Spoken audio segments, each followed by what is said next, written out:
Hello बच्चों, कैसे हो आप सभी। आशा करती हूँ आप सभी स्वस्थ होंगे। चलिए आज की वर्कशीट शुरू करते हैं बेटा।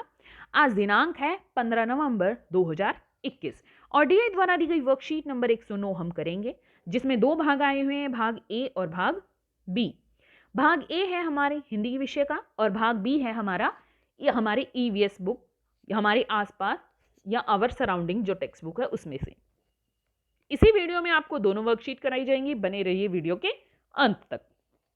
पहले हम करते हैं 109 ए, जो हिंदी की कार्यपत्रिका है और कक्षा 4 के लिए। यहां साथ में आप अपना सेक्शन लिखिए, ए बी या सी, जो भी आपका सेक्शन है। आज हम हमारी टेक्स्ट बुक हमारी जो पाठ्य पुस्तक है रिमझिम, उसमें पाठ 12 सुनीता की पहिया कुर्सी है, उसी में से आज की हमारी वर्कशीट है। यहां पर आपको अपना नाम और यहां पर अपने शिक्षक या शिक्षिका का नाम लिखना है।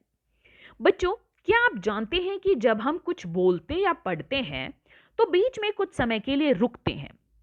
लिखते समय भी इस थोड़े समय के ठहराव को दर्शाने के लिए विराम चिन्हों का प्रयोग किया जाता है।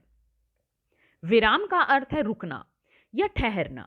अगर हम विराम का उचित प्रयोग न करें तो अर्थ का अनर्थ हो जाएगा। उदाहरण के लिए इन दोनों वाक्यों को पढ़िए। देखिए, पहला वाक्य है सुनीता रोको मत जाने दो। अगला है सुनीता रोको मत जाने दो। अब देखिए दोनों में क्या अंतर है। पहले में कर रही है कि सुनीता रोको मत जाने दो, यानी उसे जाने से रोक रहे हैं। अगले में है सुनीता रोको मत जाने दो, यानी उसे रोको मत, उसे जाने दो। तो दोनों में अर्थ का बहुत ज्यादा अंतर हो गया। इसमें उसे रोकने के लिए कह रही हैं और इसमें उसे रोकने के लिए नहीं कह रही, जो कि हमारे शब्द समान है। सुनीता सुनीता, रोको रोको, मत मत जाने जाने दो। सिर्फ किसका अंतर है? विराम चिन्हों का अंतर है। क्या आपने देखा कि एक छोटे से विराम चिन्ह की वजह से दोनों वाक्यों के अर्थ में कितना परिवर्तन आ गया है। वाक्य रचना में विराम चिन्हों का बड़ा महत्व है।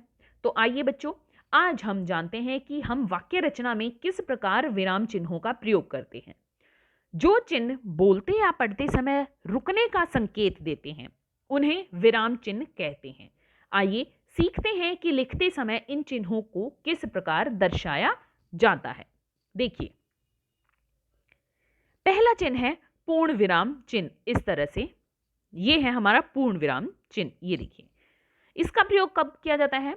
पूर्ण विराम चिन्ह का प्रयोग वाक्य पूरा होने पर वाक्य के अंत में किया जाता है। यहां पर देखिए, कोई भी जब आप वाक्य देखेंगे उसके खत्म होने पर, उसके पूर्ण होने पर इस तरह से एक लाइन होती है, उसी को हम पूर्ण विराम चिन्ह कहते हैं। जैसे मैं चौथी कक्षा में पढ़ती हूं। अगला है प्रश्नवाचक चिन्ह। यह होता है हमारा प्रश्नवाचक चिन्ह। प्रश्नवाचक चिन्ह का प्रयोग प्रश्न पूछते या लिखते समय वाक्य के अंत में किया जाता है। जैसे तुम क्या कर रहे हो। जब हम किसी से कोई प्रश्न पूछते हैं या हम कोई प्रश्न लिखते हैं तो वाक्य के अंत में इसका प्रयोग किया जाता है। अगला है अल्प विराम चिन्ह। इस तरह से हम अल्प विराम चिन्ह लगाते हैं। अल्प विराम चिन्ह का प्रयोग वाक्य में थोड़ी देर के लिए रुकने के लिए किया जाता है। थोड़ी देर रुकने के लिए किया जाता है। इसमें पूर्ण विराम से कम विराम दिया जाता है। जैसे पूर्ण विराम में वहां पर वो वाक्य हमारा खत्म हो गया है तो वहां हमें थोड़ा सा रुकना है, लेकिन उससे भी थोड़ा हमें रुकना है अल्प विराम में। ठीक है, जैसे सुनीता, रेनू और नेहा मेला देखने गए। अब यहां पर देखिए, अगला है विस्मयादि बोधक चिन्ह। इस तरह से विस्मयादि बोधक चिन्ह होता है का प्रयोग दुख, आश्चर्य, खुशी, घृणा आदि भावों को प्रकट करने के लिए किया जाता है। जब हम बहुत दुखी होते हैं, आश्चर्य हो जाता है हमें किसी बात के लिए, खुशी होती है, घृणा होती है, तो उन भावों को प्रकट करने के लिए हम इस तरह से विस्मयादि बोधक चिन्ह का प्रयोग किया जाता है। जैसे वाह तुमने तो कमाल कर दिया, या हाय ये क्या हो गया। ऐसे वाक्यों में हम किसका प्रयोग करेंगे? विस्मयादि बोधक चिन्हों का। आगे देखते हैं प्रश्न 1। नीचे दिए गए विराम चिन्हों के सामने उनके नाम लिखिए। अब देखिए, पहला है इस तरह से, तो ये हमारा कौन सा है? पूर्ण विराम चिन्ह। कौन सा है ये? पूर्ण विराम चिन्ह। पूर्ण विराम चिन्ह। ठीक है, ऊपर लिखा भी हुआ है, आप वहां से भी देख सकते हैं। अगला है इस तरह से प्रश्न, तो ये कौन सा है? हमारा प्रश्नवाचक चिन्ह। प्रश्नवाचक चिन्ह। अगला है, देखिए, ये है हमारा विस्मयादि बोधक। ये रहा विस्मयादि बोधक चिन्ह। ठीक है, विस्मयादि बोधक चिन्ह। आगे है ये है हमारा अल्प विराम चिन्ह। तो इसको आप लिख लीजिए। पहला पूर्ण विराम, दूसरा प्रश्नवाचक चिन्ह, तीसरा हमारा है विस्मयादि बोधक चिन्ह और चौथा है हमारा अल्प विराम चिन्ह। प्रश्न 2, नीचे लिखे वाक्यों में उपयुक्त चिन्ह विराम चिन्ह लगाकर इन्हें अपनी कॉपी में लिखिए। तो देखिए, सुनीता थोड़ी देर रुककर उन्हें रस्सी कूदते गेंद खेलते देखती रही। अब देखो यहां पर क्या है, सुनीता थोड़ी देर रुककर, यहां पर हमें थोड़ा सा रुकना होगा। सुनीता थोड़ी देर रुककर उन्हें रस्सी कूदते गेंद खेलते देखती रही। ठीक है, अब यहां पर देखिए, सुनीता थोड़ी देर रुककर, यहां पर रुकना है तो अल्प, यहां पर क्या आएगा हमारा अल्प विराम। उन्हें रस्सी कूदते गेंद खेलते देखती रही, पूर्ण विराम। ये सब लोग मेरी तरफ भला इस तरह क्यों देख रहे हैं। ये यहां पर क्या है, प्रश्न पूछा गया है तो प्रश्नवाचक चिन्ह। तो क्या आएगा यहां पर, प्रश्नवाचक चिन्ह।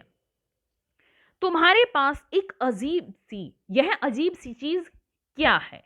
तो देखिए क्या है यहां पर, तुम्हारे पास यह अजीब सी चीज क्या है। तो यह भी प्रश्न पूछा गया है। ठीक है, कि तुम्हारे पास अजीब सी चीज क्या है। अजीब सी के बाद इस तरह से क्या आ जाएगा हमारा विस्मयादि बोधक चिन्ह आएगा। अजीब सी चीज क्या है। अमित झट से सुनीता की पहिया कुर्सी के पीछे चढ़ गया। अमित झट से सुनीता की पहिया कुर्सी के पीछे चढ़ गया। तो यहां पर पूर्ण विराम आएगा इस वाक्य के बाद। आओ बातचीत करें। प्यारे बच्चों, साथ दिए गए चित्र को ध्यान से देखिए। आपको क्या लगता है चित्र में दिख रहे आदमी क्या बातें कर रहे होंगे। अनुमान लगाकर उनके संवाद या बातचीत को जोर जोर से बोलिए, ऊंची आवाज में बोलिए और अपनी कॉपी में लिखिए। तो यहां पर देखो ये चित्र है, इसमें क्या कर रहे हैं, ये बच्चे खेल रहे हैं और इनके पिताजी, हम इन्हें पिताजी ही मान लेते हैं कि पिताजी ने देख रहे हैं। तो यहां पर पिताजी कहते हैं, अरे बच्चों तुम ये क्या बना रहे हो। तो यहां पर राहुल कहता है, देखो पिताजी मैंने मिट्टी का प्रयोग करके तराजू बनाया है।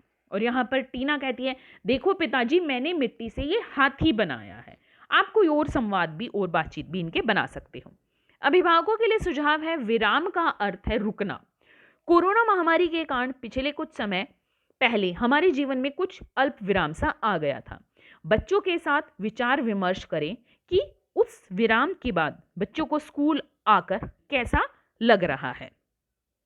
तो बच्चों, आपको कार्यपत्रिका मजेदार लगी ना। अब बताइए आपने क्या नया सीखा। आज का कोविड का मैसेज है, अपने हाथों को साबुन और पानी से नियमित रूप से धोएं, तभी हम कोरोना से सुरक्षित रह सकते हैं। आज की हिंदी की वर्कशीट यहीं पर खत्म होती है। अब देखते हैं ईवीएस की वर्कशीट।